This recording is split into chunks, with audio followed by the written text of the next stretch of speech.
اردو کا ایک افسانہ۔ افسانے کا نام ہے مس، اور افسانہ نگار ہے مدثر احمد شموگا۔ مس فتونہ کو دفتر میں آئے ابھی 3 مہینے ہی ہوئے تھے۔ نوکری پروبیشن پر تھی۔ باس نے واضح کہہ دیا تھا کہ کام دیکھ کر ہی مستقل کریں گے، لیکن فتونہ کو کام سے غرض کم تھی، باس کی خوش آمد سے غرض زیادہ۔ وہ جانتی تھی کہ شہر میں لڑکیاں نوکری کیسے پکی کرتی ہیں۔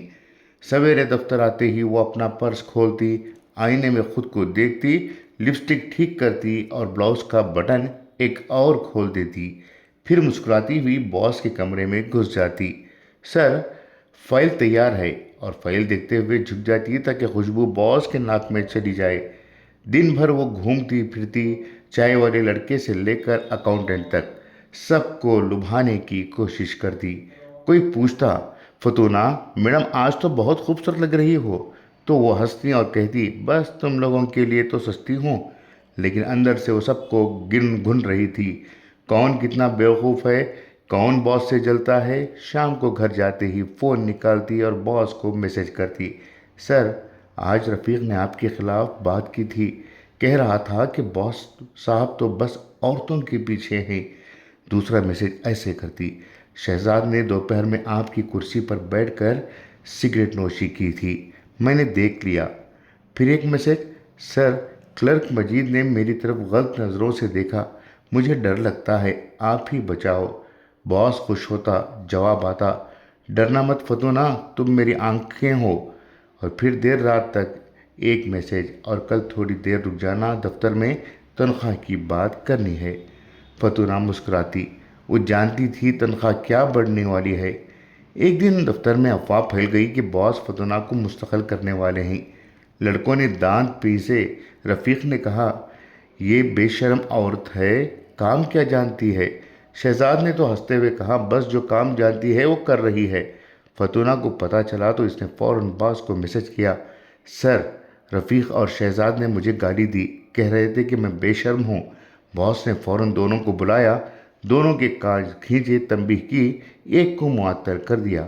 فتونہ باہر کھڑی مسکرا رہی تھی، اب وہ کھل کر گھومتی، بلاؤز اب 3 بٹن کھلے رہنے لگے، ساڑی کا پلو اور نیچے ہونے لگا تھا۔ کوئی کچھ کہتا تو وہ براہ راست باس کے پاس جاتی۔ باس نے اسے اپنا ذاتی سیکریٹری بنا لیا تھا۔ اب وہ باس کے کمرے میں گھنٹوں بیٹھتی، دروازہ بند، باہر عملہ سرگوشیاں کرتا۔ ایک دن لنچ کے وقت دفتر خالی تھا، فتونہ باس کے کمرے میں تھی، دروازہ اندر سے بند، باہر سے کوئی آواز نہیں آ رہی تھی۔ اچانک دروازہ کھلا، باہر کھڑے تھے رفیق، شہزاد، مجید، چائے والا لڑکا، واچ مین، سب ہاتھوں میں موبائل، ویڈیو بنا رہے تھے۔ اگلی صبح دفتر میں ویڈیو گھوم رہی تھی، کوئی ہنس رہا تھا، کوئی گالیاں دے رہا تھا۔ باس صاحب گھر بیٹھ گئے، فتونہ دفتر آئی تو سب نے منہ پھیر لیا، کوئی بات نہیں کر رہا تھا۔ وہ باس کے کمرے میں گئی تو تالا لگا ہوا تھا۔ فتونہ وہ خط لے کر کرسی پر بیٹھ گئی، آنکھیں خالی، ہاتھ لرز رہے تھے۔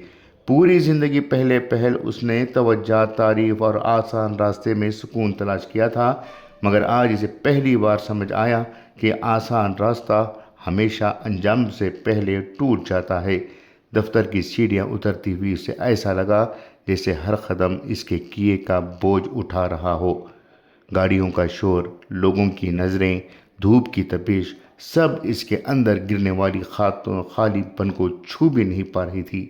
گھر آ کر آئینے کے سامنے کھڑی ہوئی تو پہلی بار اس نے خود کو بغیر میک اپ کے دیکھا۔ وہ چہرہ جو کبھی سے ہتھیار لگتا تھا، آج کسی کی شکست خوردہ سپاہی کی طرح بکھرا ہوا تھا۔ اس رات اسے نیند نہ آئی، وہ سوچتی رہی، اگر اس نے ایمانداری سے کام کیا ہوتا، اگر اس نے دوسروں کی کردار بگاڑنے کے بجائے اپنا کردار سنوارا ہوتا، اگر اس نے محنت اور عزت والے راستے کو چنا ہوتا، تو آج اس کی تصویر بدنامی کی ویڈیو میں نہیں، کامیابی کی فائل میں ہوتی۔ وہ جان گئی تھی کہ عزت کبھی دوسروں کو خوش کر کے نہیں ملتی، عزت ہمیشہ خود کو ٹھیک کر کے ملتی ہے۔